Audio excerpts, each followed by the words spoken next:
Greetings, everyone. Pete Pardo here from Sea of Tranquility. Welcome to another episode of What's Hot with Sea of Tranquility. I realize it's not Wednesday, but we do sometimes when we're trying to get caught up on stuff. We do give you some reviews of new albums on days that aren't Wednesdays, right? Why not? Today's a good example. It's a good time to talk about Michael Schenker. We've got this brand new collection of classic UFO re-recordings called Michael Schenker, My Years with UFO 50th Anniversary Celebration. Now, some of you know I'm not really a fan of kind of like covers albums, right?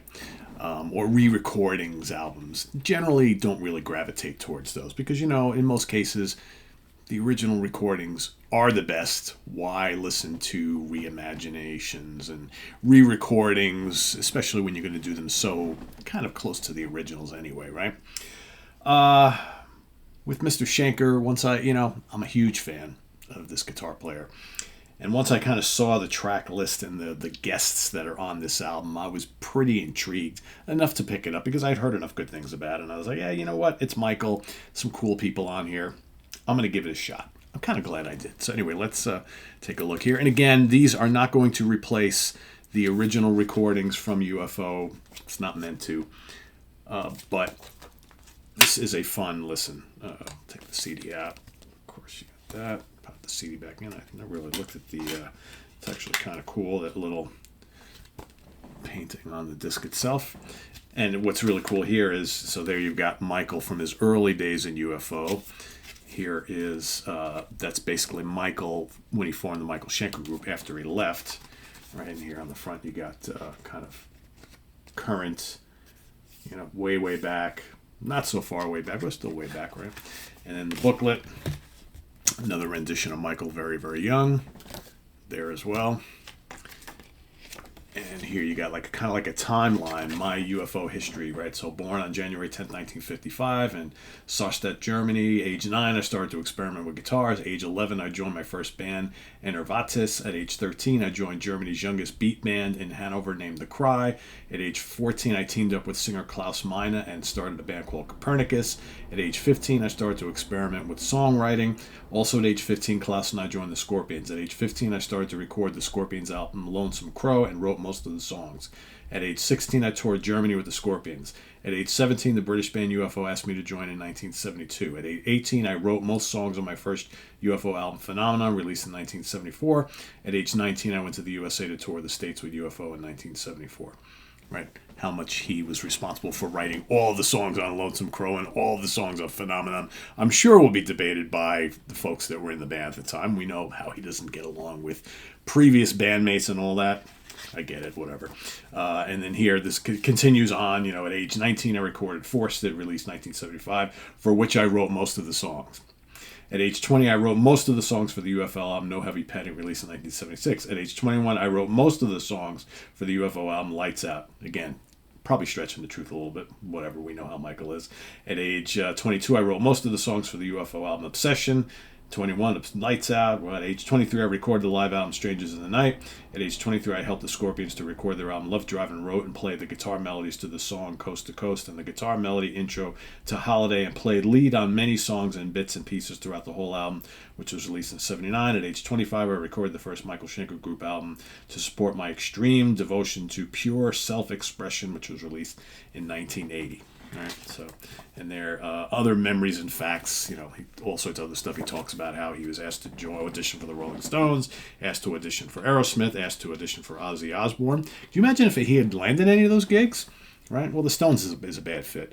Aerosmith, probably a bad fit too, but I think the Ozzy thing would have been kind of cool, but none of these happened. Various other bits and pieces here that he talks about, and then of course the breakdown on who plays what on the album. I'll go over that in a second. And so as not surprising what the track list on here. I think it's basically Strangers in the Night, basically, right? So of course you got Natural Thing, which has Michael on guitar pairing off against Joel Hoekstra. That's the cool thing about this, is hearing the other guitar players joining him and dueling with him on some of these songs. Really, really cool. Derek Sherinian on keyboards. Dee Snider on vocals from Twisted Sister. Dee sounds great on this. Really good. What else? Brian Tichy on drums. Spectacular. And Barry Sparks on bass. Then Only You Can Rock Me. He's joined by Joey Tempest on vocals from Europe, who knocks it out of the park on this. The vocalists, for the most part, are great on this album. Brian Tichy drums. Roger Glover from Deep Purple on bass, which is pretty cool. Derek Sherinian on keyboards. Dr. Doctor features Jolyn Turner on vocals. We've got Schenker, Carmine Apiece on drums, Barry Sparks on bass, and Derek Sherinian on keyboards. Derek, Barry, and Brian basically is the band on this entire album. Joe does a pretty good version of this, right? Joe's pretty good. Mother Mary. You've got Michael, of course, Brian, Barry, Derek, joined by Eric Gronwall on vocals and Slash on guitars. That's really good. The vocals are really good, and again, some cool dueling guitars between Slash and Schenker, who I think complement each other really, really well, as opposed to, but like on Natural Thing, Joel, of course, has got this more kind of busy style than Slash, and I think that works out really well, too. So you pick some of his musical partners on here, really good. This Kids has Michael Voss joining up on vocals with Biff Byford from Saxon. Biff knocks it out of the park here. Really, really good. Again, everybody else is basically the same lineup. Love to Love, same lineup, but with Axl Rose on vocals. Doesn't work for me. Musically, it sounds great. Sherinian does some really nice orchestrations on the keyboards, giving it this full kind of orchestral sound. Right, sounds like an orchestra. Just Axl doesn't work for me on this song. You guys know I'm not a big Guns N' Roses fan, but at times in his career, Axl does have a pretty decent voice. I just don't think he fits on here at all. It doesn't work for me. It seems like he's really struggling to hit the high notes, and it just doesn't work. But musically, it's very good. Lights Out features Jeff Scott Soto on lead vocals, alongside on dueling guitars with Schenker John Norum from Europe. First of all, Jeff sounds great. And I like the fact that he tried to go for something a little bit different than what Phil Mogg sang on this song. And it really works. And then I always thought Norum was kind of like a Schenker disciple. I think Norum always had like Schenker and Gary Moore in him. And I think it just works out great here. It's great to hear these two guys next to each other. And the song just kicks ass. It's really good. Then, of course, you got Rock Bottom, which features Kai Hansen from, of course, Halloween and Hammerfall on vocals, along with everybody else. It's spectacular. Michael does some cool different things on the solo, which makes it different from the original and from the live version. I think it's really good. Kai sounds great. Kind of sounds like Biff on this, but it's really good. Too Hot to Handle features Adrian Vandenberg on guest guitars, as well as Jolyn Turner on lead vocals and Michael Voss on backing vocals. Again, cool to hear Adrian Vandenberg playing alongside, which I know Michael's one of his heroes. So that's really, really cool. It's a good version of it. It's big and lively. Let It Roll is got Michael Voss, who's worked with Schenker quite a lot over the years, on vocals. Really good version of it.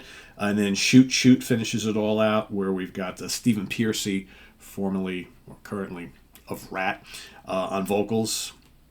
It's okay. The song itself sounds good.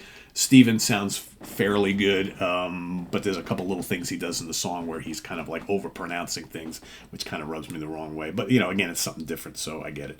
Overall, this is fun. It's well done. Again, it's one of those things you probably listen to, 3, 4, 5, half a dozen times, just because to hear these versions with different people on them, and they're all really well done. It's cool to hear different voices. In the end, ultimately you're going to go and you're going to reach back to the originals. It's the way it always goes. But I would say I'm going to give this a very solid 3.5 out of 5 star, because I think they did a really good job on it. And at least it's listenable and fun, as opposed to you listen to it once, you're like, okay, I never need to hear that again. So pretty cool. Michael Schenker, My Years with UFO 50th Anniversary Celebration. Check it out if you haven't already. Visit us on the web at www.seaoftranquility.org. We're on Facebook. We're on YouTube all together all the damn time. It's on Edel Music, by the way, division of Ear Music, so in case you're wondering. Good. go right there. So please subscribe if you haven't already. Click on that notification bell so you get alert of all of our content as I post. And please do hit the like button before you leave. Also down below, we get the links to our Ko-Fi page for channel donations, our merch page, our Cameo page, and the Sea of Tranquility membership options are down below as well. Thank you in advance for all your support there, and we'll see you soon here with more stuff. I am Pete Pardo. Thanks for watching. Bye-bye.